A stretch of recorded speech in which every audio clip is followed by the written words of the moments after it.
actually bought this in 2018 when I visited Japan, but I didn't really fully make use of this because I don't read the RTFM and I realized only today that it can actually track my movement.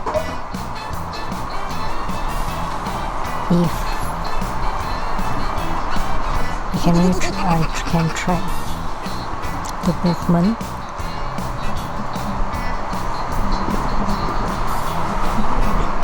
which is very fun, and no wonder they were saying that this actually allows you to do your live streaming because it actually follows you whenever you go, which is quite a very unique technology way back in 2018, and I don't even know how to use it. So this has been with me for 3 years.